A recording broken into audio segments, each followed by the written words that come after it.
네, 반갑습니다, 여러분들. 단타수영 전문가입니다. 자, 여러분들 최근에 뭐 전쟁 리스크 때문에 이래저래 좀 소란스럽고 아직까지 지수가 방향을 제대로 잡지 못하고 있고, 그런 와중에 정책규들 뭐가 좋다 여기 튀고 저기 튀고 이러다 보니까 여러분들 뭔가 중심을 좀 못 잡고 계신 분들이 상당히 많으실 것 같아요. 주가가 오르는 데 있어서는 뭐 한 가지 이유만 가지고 오르진 않습니다. 무조건 실적이 좋아야만 오르는 것도 아니고, 다른 이유나 이슈가 붙어주면은 또 가격이라는 거는 올라요. 결국에 가격을 결정짓는 거는 이 시장에서 어떤 내용으로 주목을 하고 있느냐, 이게 일단 가장 중요한 거라는 거를 제가 여러분들께 최근에 계속해서 강조를 드려오고 있죠.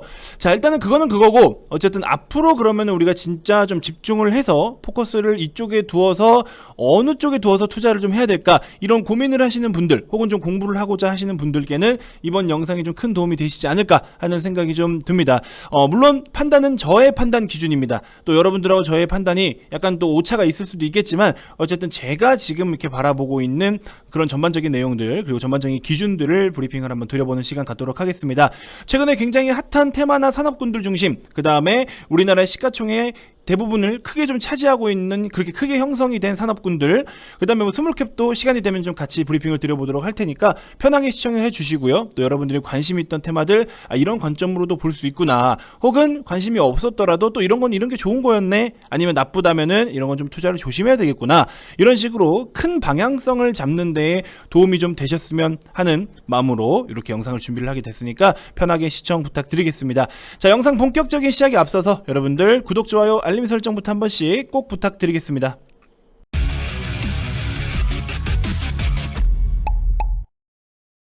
자, 현재 녹화 시간 1시 45분 지나가고 있습니다. 자, 여러분들 어제 미국장 굉장히 큰 폭의 상승으로 마무리가 되었죠.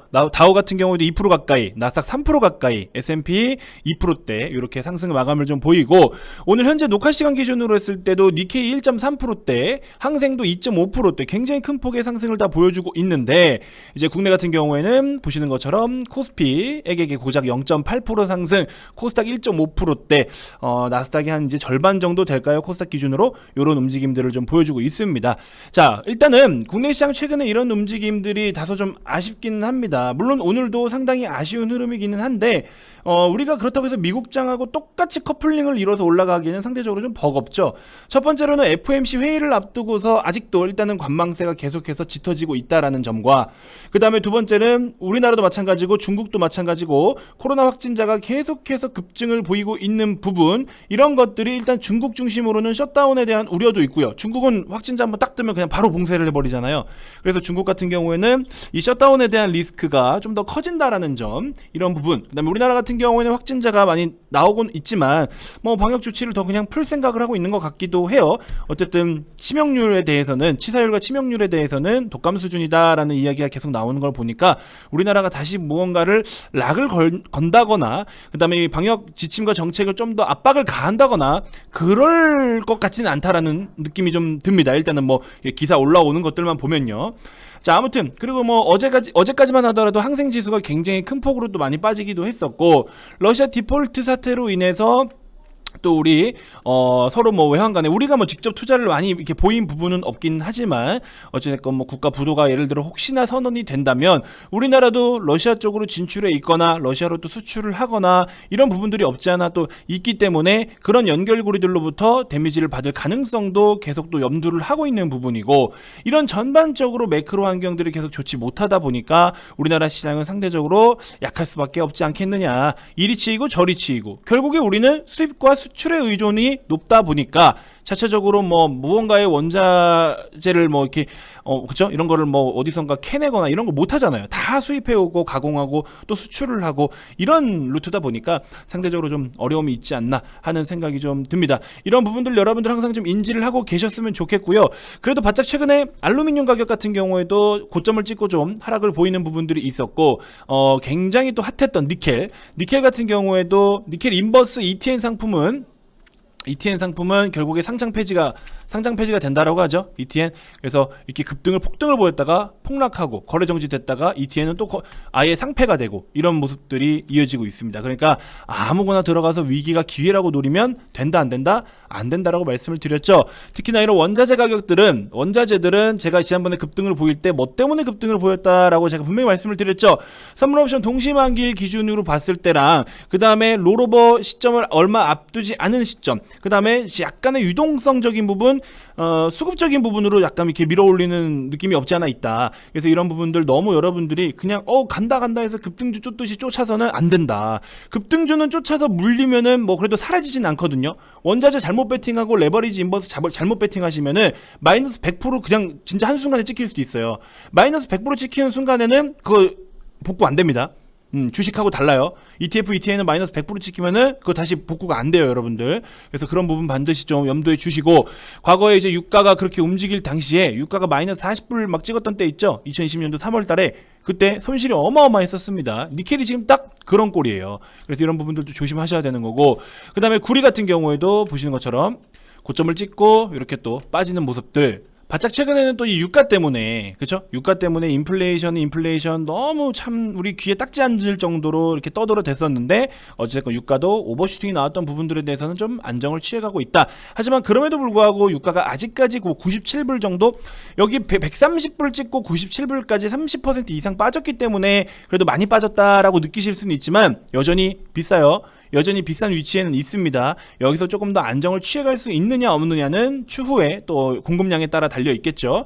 이런 부분들도 염두를 해두셔야 되고, 결국에 유가가 계속 이렇게 비싼 위치에 머물러 있다면 우리 전체적인 시중 물가에도 많은 영향을 준다. 소비자 물가에도. 그래서 이제 전반적인 경기 흐름과 경제 성장에도 악영향을 줄 수 있는 부분들도 있다. 물론 뭐 득이 되는 부분들도 있겠지만 악영향이 되는 부분들도 반드시 있다라는 점. 그래서 우리가 지금 인플레이션이라는 거에 너무 허덕이고 시달리고 있는 상황이잖아요. 그래서 거기에 대표적인 지표가 바로 유가다. 그래서 이런 부분들을 여러분들이 기본적으로는 알고 계셔야 됩니다. 아시겠죠? 자, 제가 여러분들께 이제 이번 영상에서 어떤 브리핑들을 좀 드리려고 하느냐, 보시면은 앞으로 어떤 산업에 투자를 해야 큰 수익이 가능할까, 투자가 왜 쉽지 않은지를 여러분들이 몸소 느낄 수 있는 시간이 되지 않을까 하는 생각도 한편으로 좀 해봅니다. 자, 브리핑에 앞서서 여러분들 이벤트가 진행되고 있는 부분 한 번만 공지를 해드리고 갈게요. 짧게 공지해드리도록 하겠습니다. 지금 1+1 이벤트가 진행이 되고 있는데, 제가 바짝 최근에도 여러분들께 말씀을 드렸지만 저희 유사투자 자문업이라는 거, 유사투자 자문 서비스라는 건 여러분들이 주식 투자를 하는 데 있어서 내가 잘 모르는 부분, 그 다음에 내가 시간 투자를 하기가 좀 어렵고 나보다 더 실력 있고 잘 알고 잘 하는 사람한테 도움을 받아가지고 내가 투자에 보탬이 되고 싶다. 그랬을 때는 도움을 받고자, 자문을 구하고자 이런 서비스를 이용을 하는 거예요. 그죠? 근데 이런 것들을 논리적으로 설명이 되고, 현재 시장은 어떻고요, 이런 산업들은 어떻고요, 이런 전문가의 도움을 받아야 되는데, 무늬만 전문가인 사람들의 도움을 받아서 그냥 차트만 펼쳐놓고 빨간색 뜨면은 여기가 사야 되고, 파란색 뜨면 손절해야 되고, 뭐가 어쩌고 저쩌고, 1% 수익 봐서 차곡차곡 쌓아가지고 부자 됩시다. 시장 개파락 나오면 다 작살나고. 이게 뭐 하는 짓이에요? 주식 투자를 여러분들 단기 트레이딩을 하시더라도 단타는 단타대로 기술을 확실하게 갖고서 꾸준하게 수익을 볼 수 있게끔 하시면 되는 거고, 그 다음에 단타가 아닌 기본적으로 여러분들이 가치 투자 관점, 퀀트 분석 기반의 투자를 하실 줄도 아셔야 되는 거고요. 그래서 제가 지금 여러분들께 설명을 드리고자 하는 거는 앞으로 우리나라 시장이 어떻게 흘러갈까, 거기에서 여러 가지 지금 산업들과 이 섹터들을 같이 분석을 좀 해드리려고 하는 거고, 바짝 최근에는 트레이딩 관점으로 우리 회원님들께 수익을 또 안겨다 드리고 있는 거고, 자꾸 그냥 그저 말로 꼬시려고 하고, 물론 저를 또 그렇게 보실 수도 있긴 한데 저는 일단 설명은 좀 해야 되니까, 그냥 단순하게 여러분들이 그 수익률이라는 것만 현혹시켜가지고 헛된 꿈 몇백 프로 만들어 주겠다, 뭐 그리고 놓고서 뭐 이상한 뭐 제약바이오 우선주 아니면은 제약바이오로 핵심으로 막 매집을 해가지고 언젠가 임상 이거 되면 대박입니다. 우리나라에서 여러분들 임상 3상 성공하는 종목, 여태까지 임상 전임상부터 임상 3상까지 단독적으로 진행해서 10한허가까지 나온 거 5손가락 안에 듭니다. 여태까지 우리나라 제약바이오 기업. 근데 뭐 임상 2상 가면 또 급등 나와, 3상 가면 급등 나와.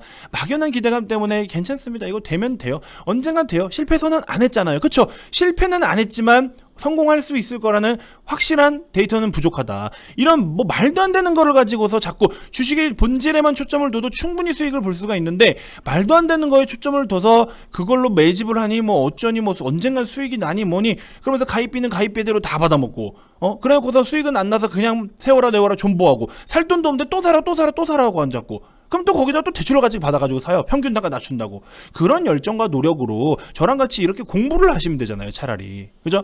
그런 열정으로 이런 산업들 한 번씩은 더 살펴보고, 보고서 하나 더 보고, 뉴스 하나 더 보고, 공부를 더 하시면 되잖아요, 그러면은. 자꾸 그렇게 엉뚱한 거 하시면 안 됩니다, 여러분들. 아시겠죠? 그런 방향으로는 여러분들을 도와드리지 않습니다. 그렇게 저는 도와드리지 않아요. 그래서 현실적으로 우리가 수익을 볼 수 있거나 핵심적인 종목들, 최근에 여러분들 PCB 기판 쪽 굉장히 좋죠. 심텍, 대덕전자, LG노텍, 삼성전기, 코리아서키트, 인터플렉스 이런 종목들 굉장히 좋죠. 실적 정말 많이 잘 나왔고요. 우리가 매매했던 코리아서키트 같은 경우에는 기존에 돈 안 되는 기판 쪽 말고 앞으로 수요가 급증을 하고 또 마진이 좋은 고부가 마진이 가능한 그런 기판 쪽으로 생산 라인을 다 교체를 하면서 실제로 이익으로 뽑아내고 있었어요. 이런 기업들을 투자를 해야 건전하게 이렇게 수익이 가능하죠. 급등주 뭐 단기적으로 100% 200% 수익 나면 뭐해? 빨리 안 팔면 후딱 빠지고, 기준이라는 게 없는데, 기준이 있으면은 안 팔아도 이득이고 팔면 뭐 챙기는 거고, 이런 느낌으로 수익을 좀 편안하게 가져가실 줄 알아야 되는데, 이런 부분들 여러분들 잘 좀 생각해 보셨으면 좋겠습니다. 그냥 단순하게 눈앞에 보이는 수익률에 현혹되지 마시고요. 그리고 뭐 변호사 공증이니 뭐니 열심히 떠드는데, 변호사 공증이 뭐가 필요냐라고 제가 말씀을 항상 드리죠. 그런 거 필요 없습니다. 아시겠죠? 회원님들이 직접 돈을 이렇게 벌고 있고, 회원님들이 돈을 번 것들을 저한테 이렇게 감사합니다고 인사를 해주시면은 이게 공증이지 뭐가 더 필요합니까? 우리 회원님들이 공증이고 증인인 거예요. 뭐가 더 필요로 하겠어요? 그죠? 이런 식으로 돈을 다 벌고 있습니다. 그래서 여러분들 잘 생각하셔야 돼요. 여러분들한테 그렇게 헛된 꿈만 가져다 주는 엉뚱한 회사 절대 고르시면 안 되고요. 원래 항상 사람이라는 게 그래요. 인간이라는 게 항상 그렇게 달달하고 달콤한 거에 현혹되기 쉬운 건 맞습니다. 그래서 이제 막 도박 같은 것들 한번 돈 맛보면은 이게 정답이겠구나 해서 중독돼서 계속 빠지고, 이게 무서운 거거든. 막 사이비 종교 같은 것도 내가 이걸 믿으면 뭔가 막 몸이 나을 것 같고, 뭐 암 환자들 막 열심히 그렇게 하면은 막 암이 또 암세포가 사라질 것 같다라고 뭐 이런 얘기도 하는 사람들도 있고, 내 모든 거를 저 사람한테 다 바쳐야 된다라고. 이게 사람이 무서운 거예요. 그래서 그런 심리를 악용을 해서 돈이라는 걸 가지고 여러분들께 그런 심리를 작용을 해가지고 자기들의 이익만을 취급하고 있는 겁니다. 그런데 보면 가입 비용이 비싸요, 안 비싸요? 비싸요. 여러분들 기본적으로 이것만 생각해 주세요. 여러분들께서 리딩 서비스로 돈을 벌고 싶다면요, 가입 비용이 커야 되겠습니까? 수익이 커야 되겠습니까? 가입 비용과 수익 뭐가 더 커야죠? 당연히 수익이 커야 되겠죠. 지출 대비 수익이 더 많아야 되겠죠. 근데 가입비가 더 크고 수익이 더 적어. 그거 왜 하시는 거예요? 그건 왜 하시는 거죠? 그런 걸 하면 안 되죠. 단타수형 리딩 서비스 지금 이벤트 진행될 때 보시는 것처럼 가입 비용이 더 저렴해지는 거잖아요. 이런 식으로 30일초 60일에 44만 원입니다. 60일에 44만 원 한 가지밖에 없어요. 저는 우리 회원님들이 최근에 연장 가입을 엄청나게 많이 하고 계시는데, 연장을 하면서 제 옆에 같이 이제 머물러 주세요. 여전히 이렇게 저의 이런 노력을 잘 알아주시고 또 좋은 성과를 같이 만끽하고 계시면서 연장 가입률이 진짜 업계 탑급으로 잘 나오고 있습니다. 근데 이렇게 저랑 계속 같이 함께 하시는 이유가 뭐겠어요? 근데 우리 회원님들이 하시는 말씀이 그래요. 이거 1년짜리 없어? 이거 뭐 매달 이렇게 하기가 난 더 번거롭다. 어차피 단타 수령하고 오래 할 건데. 이렇게 말씀을 해주고 계세요. 얼마나 감사한 이야기입니까? 근데 우리는 우리 룰대로 가는 거예요. 돈 많이 벌어서 그냥 그때그때 이렇게 해주세요 라고 이야기를 해요. 오히려 뭐 비싼 돈 이런 거 안 받으려고 해요. 우리는 뭐 받을 이유가 없지. 우리는 정해진 거 44만 원만 받으면 되는데. 아시겠죠? 여러분들은 뭐다 결국에 가입 비용보다 수익이라는 게 더 커야 되는데 엉뚱하게 가지 말라고 분명히 제가 말씀을 드렸습니다. 우리 회원님들은 당연히 44만 원 이상을 이렇게 벌어들이고 있으시죠? 어디 44만 원짜리 리딩을 가지고 2월 18일부터 3월 15일까지 약 한 달이라는 시간 동안 단 44만 원을 가지고 1470만 원이라는 수익을 어떻게 만들어냅니까? 어떻게? 이것만 생각하시면 돼요. 가입 비용보다는 당연히 수익이 좋아야 된다. 시드머니가 작으신 분들은 가입비 대비 수익을 얻어가기가 좀 벅차실 수 있어요. 이 44만 원이라는 금액 자체도. 그래서 그런 분들께는 제가 플러스 알파로 뭐를 해드린다? 실전에서 사용할 수 있는 교육이라는 거를 해드린다. 그래서 물고기를 잡는 법을 알고 또 수익을 내가 꾸준하게 챙길 수 있는 방법을 알면 나중에 여러분들이 투자금만 늘리시면 되겠죠. 그래서 이제 우리 회원님들 보내주시는 이렇게 수익 인증 중에 수익금이 작으신 분들도요, 이렇게 공부를 하시는 분들이 상당히 많습니다. 결국에 내가 수익을 낼 줄 아느냐, 이게 중요한 거거든요. 수익을 낼 줄 알면 나중에 시드머니만 늘려서 그대로 접목시키면 돼요. 충분한 연습 없이 어떻게 잘해요? 여러분도 골프 같은 거 연습 없이 스윙 한 번에 다 잘하는 사람 있습니까? 없어요. 프로들도 수십 시간의 연습 시간과 노력을 통해서 프로가 되는 거예요. 여러분들도 주식시장에서 프로가 되시려면은 이러한 연습과 훈련, 교육의 시간이 반드시 필요하다. 이렇게 좀 말씀을 드려보고 싶고요. 자, 내용이 좀 길어질 수 있으니까 일단 여러분들 이벤트 진행될 때 많은 참여 부탁드리고, 시장이 이렇게 밑바닥을 찍고 있고 밑바닥을 기고 있을 때가 여러분들 참여하시기 아주 좋은 타이밍이에요. 그래서 많이 힘드실 수도 있기 때문에 제가 이렇게 추가 30일까지 드리면서 부담을 좀 낮춰드리려고 하는 거고, 이 서비스 상품은 이 영상을 시청하고 계시는 우리 여러분들을 위한 상품이다. 그것만 알고 계시면 돼요. 여러분들은 가입 비용은 최대로 저렴하고 효율적인 상품을 이용을 하시되 최고의 수익을 만들어내야 되는 이 근본적인 걸 잊지 마세요. 아시겠죠? 여러분들께 말도 안 되는 거 가지고 헛된 꿈을 갖게 하고 이런 것들을 다 걸러내시면 좋겠습니다. 아시겠죠? 자, 우리 산업 이야기를 좀 빠르게 해보도록 할게요. 일단은 저 핵심 키워드, 이게 모든 거 제가 지금부터 말씀을 드릴 게 사실 뭐 말씀을 드린다면 진짜 밤을 새서라도 다 말씀을 드릴 수 있는데, 키워드, 핵심적인 키워드들만 좀 말씀을 드릴게요. 우리가 투자하는 포인트에 있어서 좋은 건 알아요. 이 해당 산업들이 좋은 건 알고 앞으로 성장 산업이라는 것들도 다 알고 있어요. 하지만 우리가 투자하는 관점에서 매력도가 어느 정도 되겠느냐, 그거에 초점을 두고 핵심 키워드만 좀 여러분들이 들어주셨으면 좋겠습니다. 제가 그런 거 위주로만 말씀을 드릴 테니까. 자, 일단은 반도체는요, 수요는 좋습니다. 그쵸? 수요는 여전히 좋다. 수요는 굉장히 좋은데, 중요한 거는 반도체 종목들이 좀 상대적으로 이렇게 상승폭이 좀 제한적인 부분, 특히나 우리나라 중심으로 제한적인 부분은 뭐냐면은, 국내 반도체 상승이 제한적인 부분은요, 일단은 이렇게 말씀을 좀 드리고 싶어요. 수요는 전체적으로 좋은데 가격 예측이, 그죠? 가격 예측이 사실상 너무 쉬워요. 너무 쉽다. 그냥 쉽다라는 게 뭐냐면은, 반도체 전문가들이 너무 많아요. 글로벌적으로. 그리고 반도체 시세들도 실시간으로 또 다 표시가 돼요. 원자재 가격들처럼. 그러면은 수요 곱하기 캐파 곱하기 가격, 현재 지금 거래되고 있는 가격, 이러면은 얘네 얼마나 이익을 남길 수 있을까? 이거 계산이 어느 정도 돼요. 계산이 뻔해요. 사실 안 해서 그렇지 계산이 뻔하다. 이런 것들 때문에 사실 반도체가 폭발적으로 상승을 보이기에는 다소 좀 제한적이다. 저는 이렇게 좀 일단은 말씀을 드리고 싶고, 그리고 일단은 증설에 대한 부분, 삼성전자도, 특히나 삼성전자 같은 경우에도 증설 한다 해놓고서 지금 물론 평택 저렇게 지금 공장을 더 늘려서 가동까지 지금 이제 슬슬 시도를 하고 있고 일부 하고 있는 곳들도 있지만, 해외에다가 한다고 해놓고서 거점을 차려서 한다고 해놓고 안 하잖아요. 삼성전자 100조 원대 돈 갖고 있으면서 안 쓰잖아요. 메타버스 쪽 뭐 한다? 돈 안 쓰잖아요. 로봇 안 써요. 일부 조금씩 쓰지만 대규모로 진짜 우리가 바라는 거는 삼성전자가 어떠한 진짜 핵심적인 기업들을 M&A 한다든지 뭔가가 이렇게 액션이 좀 취해져야 되는데, 사실 그런 부분들이 없어요. 임팩트 있는 액션이 없어요. 그리고 두 번째는 삼성전자 주가 자체는 결국에 외국인들 중심으로 해서 움직임이 나타나줘야 되는데, 그런 부분도 사실 수급적으로도 좀 좋지 않다. 그렇죠? 앞으로도 제가 봤을 때 그렇게 특별하게 뭔가 수급적인 이 임팩트가 있는 그런 흐름이 과연 언제 올 수 있을까, 이런 생각이 들어요. 삼성전자의 주가가 코스피 주가에 직접적인 영향을 가장 많이 주고 있고, 그죠? 삼성전자 주가가 코스피 주가에 영향을 많이 주는 건 당연히 알고 계시죠? 그럼 코스피 주가라는 거는, 코스피 시세라는 거는 결국에 우리나라의 경제적 지표를 볼 때 여러 가지들을 보지만 그 중에 하나가 대표적으로는 당연히 그 나라의 메인 증시 지수예요. 그죠? 뭐 일본도 니케이가 있고 미국도 다 그렇게 있잖아요. 우리나라 같은 경우에는 대표적으로 코스피잖아요. 코스닥을 메인으로 보지는 않잖아요.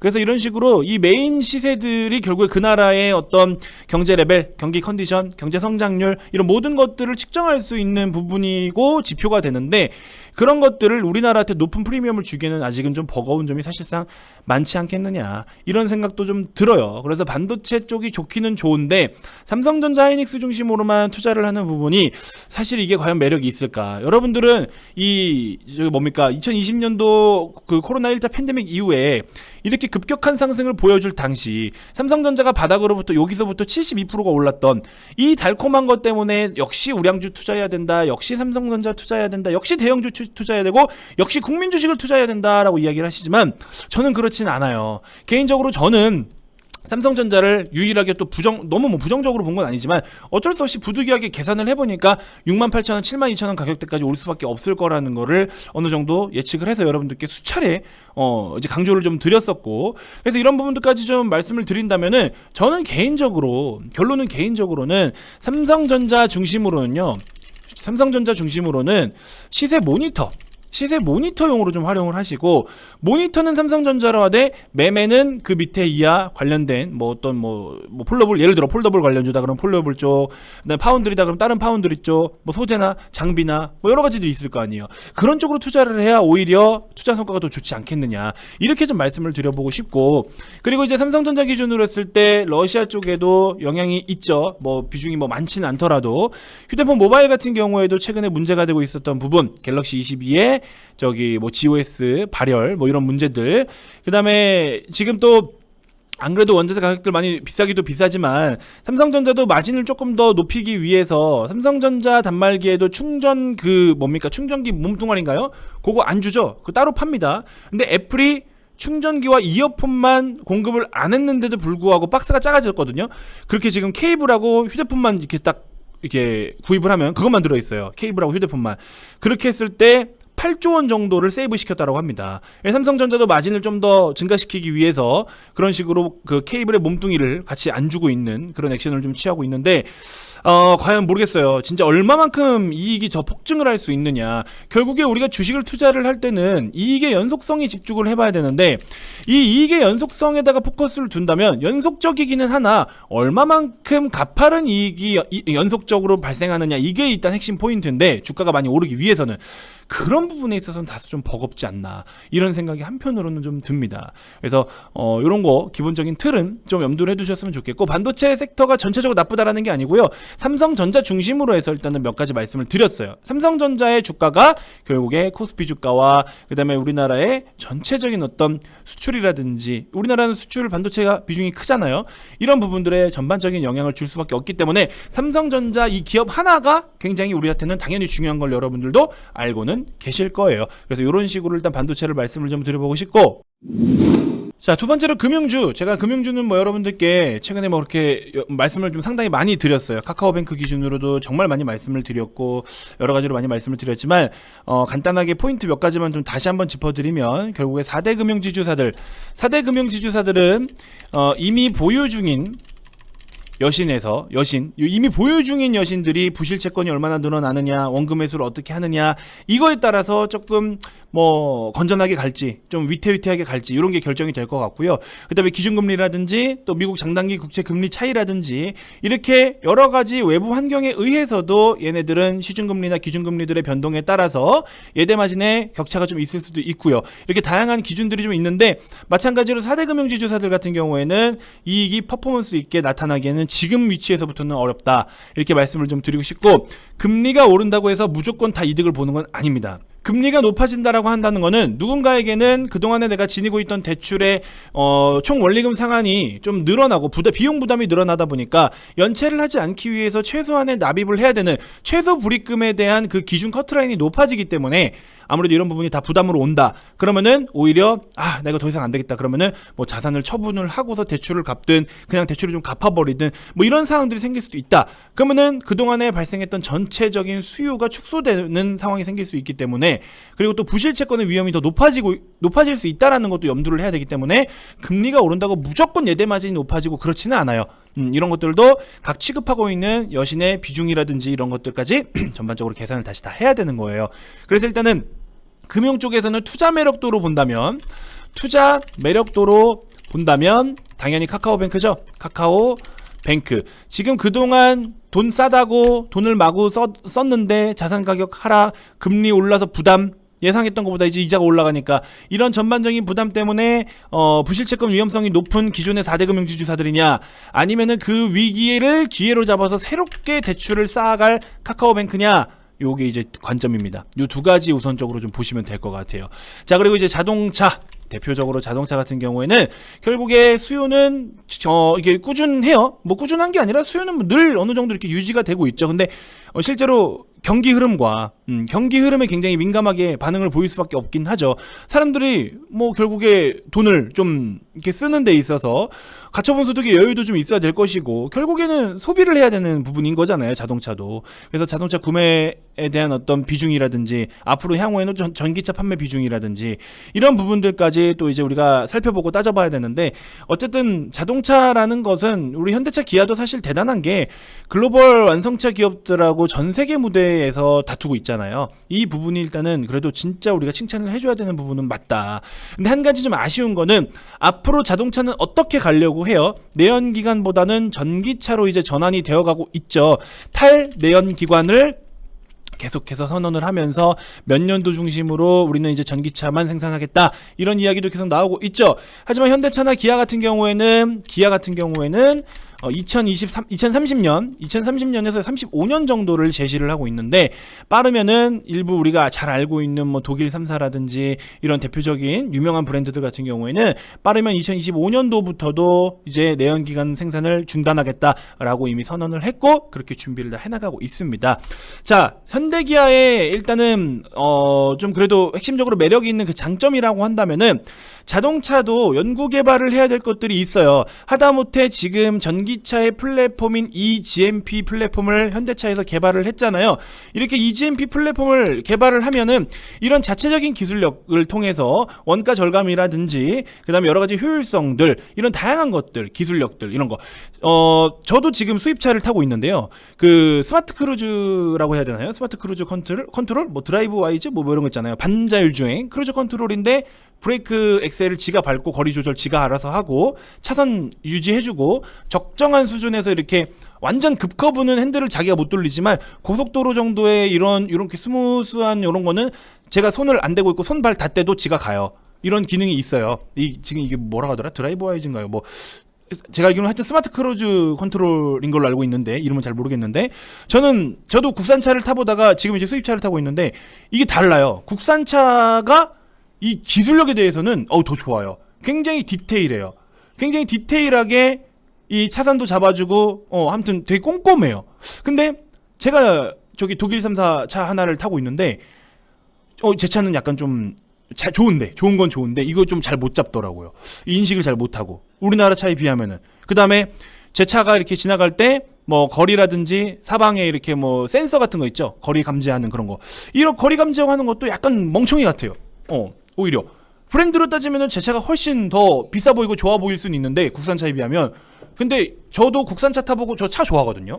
국산차 타보고 수입차 타보니까 이 여러가지 옵션, 기능들, 기술들 있죠. 야, 이 기술은 한국 거 못 따라올 것 같다, 이런 생각이 드는 몇 가지의 기술들이 있더라고요. 그래서 저는 오히려 이 브랜드의 이미지를, 위상을 조금 더 이렇게 높이고 또 프리미엄 쪽으로 이렇게 만들어 가고, 뭔가 이런 것들을 결국에 이제 제네시스가 해낸 거잖아요. 사실은 제네시스라는 현대의 고급 브랜드로 굉장히 성공적으로 자리를 잘 잡았죠. 이런 것들이 필요할 것 같아요. 뭐 차도 위상이고 명함이고 막 이런 말 하잖아요. 그래서 그런 것들도 좀 중요한 것 같다. 그래서 이런 거는 뭐 개인적으로 느낀 부분을 말씀을 드리는 거니까 참고해 주시고, 아무튼 결국에는 자동차 단기적으로는 뭔가 폭발적으로 이렇게 그냥 단순하게 자동차가 얼마큼 팔리냐 뭐 덜 팔리냐, 이게 뭐 일단 핵심적으로 중요하지만, 결국에 현대그룹사도 자체적으로 여러가지 현대 계열사의 각각의 기업들이 자체적인 기술력들을 연구 개발하고, 또 그런 기술이나 부품이나 이런 장비들을 해외로 수출을 또 하고, 이렇게 해서 돈을 벌어들일 수 있는 매출의 다각화, 이런 것들을 좀 집중을 해볼 수가 있다. 매출의 다각화나 원가 절감을 위한 자체 기술 개발, 이런 것들도 오히려 저는 엄청난 핵심 모멘텀으로 작용을 할 수 있다라고 봅니다. 기업이 더 건전해지고 기업이 더 폭발적으로 성장을 할 수 있는 아주 좋은 핵심 키워드가 아니겠느냐, 이런 생각이 좀 듭니다. 그래서 이런 부분들 좀 참고해 주시고, 근데 이제 지금 당장의 단기적인 문제는 뭐다? 차량용 반도체의 공급 부족 사태로 인해서 완성차, 특히 전기차 생산이 부진하다. 이 부분은 어쩔 수가 없습니다. 그리고 또 하나 포인트가 뭐냐면 원가가 많이 오르고 있죠. 원가 상승이 즉 판가 전이가 빠르냐 느리냐, 이게 굉장히 중요한데, 이게 누가 갑이냐 을이냐거든요. 약간은 테슬라 같은 경우에는 이번에 모델에 따라서 금액을 뭐 적게는 5,600만 원, 많게는 1,000만 원까지도 그냥 과감하게 올려버렸어요. 테슬라는 그냥 가격을 올렸습니다. 그럼에도 불구하고 사실 그렇게 뭐 판매 비중이 줄어들거나 이러지는 않았어요. 판매 수량이 줄거나. 그래서 이런 위치까지 가려면 어쨌든 기술력이 됐든 뭐 디자인이 됐든 뭐가 됐든 엄청난 강점을 내세워야 된다라는 거는 절대적인 것 같아요. 그래서 이런 부분들은 일단 우리가 좀 지켜보자라고 말씀을 드리고 싶고, 무조건 나쁘다라고 말씀드리기보다도 저는 이런 매출에 다각화나 원가 절감을 위한 자체 기술 개발이라든지 이런 부분들을 우리나라 국산차 기업들의 조금 긍정적인 요인으로 봐줘야 되지 않겠느냐, 이런 생각이 좀 듭니다. 자, 다음으로 2차 전지인데요. 영상이 너무 길어지니까 최대한 더 짧게 말씀을 좀 드려볼게요. 2차 전지도 결국에는 지금 요게 문제죠. 요게 단기적으로는 요게 그대로 문제인 거예요. 요게. 그래서 완성차를 생산하는 게 지금 일단은 좀 버겁고, 그리고 원가 상승에 대한 부분. 근데 이제 다행인 건 뭐냐면 2차 전지 뭐 소재 부품 장비 셀 다 좀 나눠서 보기는 봐야 되지만, 셀 기업 중심으로 했을 때는요. 이 셀 기업들, 그러니까 결국 원가가 많이 올라와서 셀에 대한 마진이 좀 줄어들 것 같다 싶을 때는 원가 상승을 판가 전이로 바로 즉시 가능합니다. 그래서 완성차 기업들에다가 이제 우리 가격을 올려야 됩니다라고 이야기를 해서 가격을 즉각 올릴 수가 있어요. 그래서 최소한의 마진율을, 이익률을 계속해서 유지를 좀 해줄 수가 있는 그런 거라고 보시면 돼요. 여러분들이 생각하는 것처럼 그렇게 걱정할 수준은 아닙니다. 근데 대신 반대로 원가가 인하가 돼요. 원가가 빠지면 다시 그대로 또 셀 판가 가격 내려야 됩니다. 이거를 장기 계약하는 그 어떤 공급사하고 장기 계약 간의 옵션으로 이게 포함이 되어 있어요. 그래서 이런 부분들도 일단 참고를 좀 해주시면 될 것 같고, 제약바이오 헬스케어, 이제는 대중들이 너무 똑똑해졌다. 단순하게 임상 1상, 2상, 3상 뭐 FDA 간다, 기술 수출한다, 다 의미 없어요. 안 됩니다. 개별적인 이슈 또한 너무 명확하게 분석을 할 줄 알아요. 이제 이 시장 참여자들은요, 그동안 제약바이오 하면은 막 대박 난다, 이런 걸로 뭐 돈 많이 벌었다, 여러 가지 떠드는데, 제약바이오는 이제 그런 대세 흐름이 될 수가 없다. 왜? 너무나 많은 사람들이 똑똑해졌어요. 여러분들 종목 토론방 같은 데 한번 들어가서 구경 한번 해보세요. 여러분들 관심 있는 제약바이오. 다 박사고 다 천재예요. 다 의학 전문가예요. 얼마나 똑똑한데요, 요즘 사람들이. 맞는지 틀린지는 모르겠지만 또 말들을 다 그럴싸하게 써요. 근데 우리가 이거 임상이, 이 데이터가 어떻고 논문에 어떻고 얘가 기술력이 어떤데 이 약품 자체나 혹은 이 파이프라인이 뭐 암을 어떻게 잡을 거고 세포가 어쩌고 저쩌고, 우리가 그런 것까지 또 알아야 될까요, 투자하는데? 물론 알면 좋긴 좋지만 이렇게 다양한 먹거리가 있는데 그 의학 전문가만큼 우리가 그렇게 박사들만큼 알아야 되냐라는 거죠. 물론 대략적으로는 파악을 해야 되긴 하지만, 근데 우리가 주식 투자자 입장이잖아요. 투자자 입장. 저런 신약이 개발이 되면 좋겠다. 이런 건 좋은데 결국에 투자자 입장으로 봐야 되잖아요. 이젠 더욱더 투자자 입장으로 보셔라. 언젠간 되겠지라는 거 생각 버리세요. 아까 제가 처음에도 말씀드렸지만 우리나라의 전임상부터 전임상 1상, 2상, 3상까지 해가지고 쭈루룩 자체적으로 단독 개발을 해가지고 최종 FDA 승인받고 시판 허가 받아서 판매, 이렇게 되는 경우까지 풀경로로 3상까지 싹 다 통과해서 최종적으로 클린하게 현재 이제 시중에 약품을 판매하고 있는 기업은요, 우리나라에 5손가락 안에 들어요. 5손가락 안에. 그래서 2018년도 당시에 무슨 일이 있었습니까? 너도 나도 할 거 없이, 이 종목 저 종목 할 거 없이 막 난리가 났었죠. 임상 3상 발표가 있을 것 같다 뭐다 하면서 난리가 났었어요. 이때 당시에 2018년 막 넘어올 때 임상 3상 그 결과를 발표를 앞둔 종목들이, 기업들이 상당히 많았습니다. 근데 줄줄이 다 실패. 하나도 성공한 거 없었어. 저때 당시에 다 실패. 그러고 20년도 코로나 팬데믹까지 같이 두드려 맞았어요. 근데 이제 이때는 또 제약바이오 중심으로 움직임이 먼저 나타났죠. 그래서 가격 조정이 충분히 먼저 한바탕 일어났고, 그러고 나서 기대감이 쌓이고 가격 조정, 기간 조정, 다시 재부활. 지금은 뭐다? 가격 조정 국면. 여기서는 개별 종목들의 움직임들이 계속 나타나고 있지만 가격 조정, 추후에 기간 조정 거쳐야 되고, 그리고 다시 상승이 나올지 안 나올지는 솔직히 말하면 모르겠어요. 과연 그만큼 매력이 있을까? 과연 제약바이오의 대세 랠리는 코로나 말고 그 다음에 어떤 추후에 또 뭔가 나타날, 인류를 위협할 그러한 바이러스가 또 출몰하지 않는 이상, 그죠? 그건 모르겠습니다. 아무튼 그런 식으로 좀 보시면 될 것 같고요. 건설 테마가 굉장히 최근에 지금 뭐 난리가 났어요. 너무 핫하죠. 정책적으로 엮여가지고 굉장히 핫한데, 지금 건설주들 주요 지표를 계속해서 뭐 살펴보라는 이야기들이 여기저기서 나오고 있어요. 중요한 건 뭐냐면은 1월달 기준으로 했을 때 국내 건설 수주액이 거의 20% 가까이 증가를 했다라는 겁니다. 이거는 1월달 기준으로 했을 때 30년 만에 최대 수주라고 이야기를 해요. 이러니까는 뭐 우리 사실 윤석열 당선인이 이제 또 앞으로 공급을 어떻게 늘리겠다 뭐 한다, 서울시장하고 같이 얘기해가지고 주택 공급 늘려야 된다, 여러 가지 공급에 대해서 계속 지금 초점을 두고 있는데, 맞아요. 공급이 늘어난다라는 것 자체는 어찌됐건 건설사에게는 좋은 일일 수밖에는 없습니다만, 실제로 이제 착공이 들어가는 시기, 혹은 그동안에 이제 뭐 진짜 쓰러져가는 빌라, 아파트, 재건축 대상이 되는 그런 대상의 부동산, 대상의 토지나 건물을 매입을 할 때 시점에서의 그 비용, 그 다음에 착공을 할 당시에 이걸 짓는데 들어가는 또 비용, 이런 모든 것들까지 사실 다 반영을 해서 최종적인 이익이 산출이 되는데, 그리고 또 부동산 시세의 평균 시세를 또 같이 고려를 해서 분양가도 산정을 어느 정도 해야 되는 영향을 또 끼치는 항목들이 있고, 그래서 이게 단순하게 지금은 PER, PBR이 싼 대표적인 우리나라의 밸류가 대표적으로 싼 산업이긴 해요. 근데 밸류만 보고 들어가기에는 좀 뭔가 모르게 발목을 잡는 부분이 없지 않아 있을 것 같다.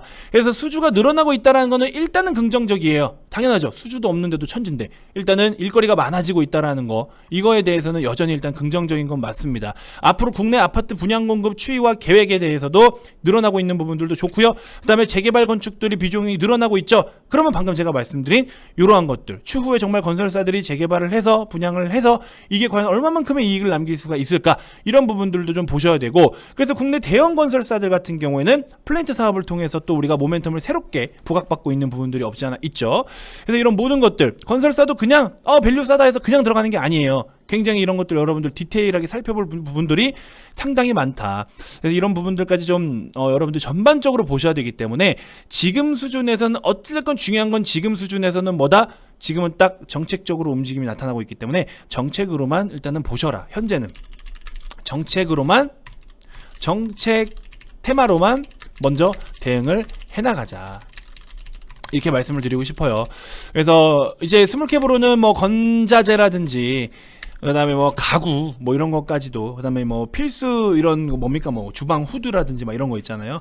저기 하츠 이런 종목들 움직이듯이 이런 것들도 움직임을 나타내주고는 있는데, 당장의 이익으로 장부에 찍히느냐, 그리고 그 찍히는 시점에서의 전반적인 대외적인 어떤 주변의 시세들이 어떻냐, 이런 모든 것들까지 계산을 해야 이익과 밸류를 우리가 산출을 할 수 있다, 이렇게 보시면 되고, 원자력 발전도 마찬가지예요. 현재는 정부 정책으로만 보셔라.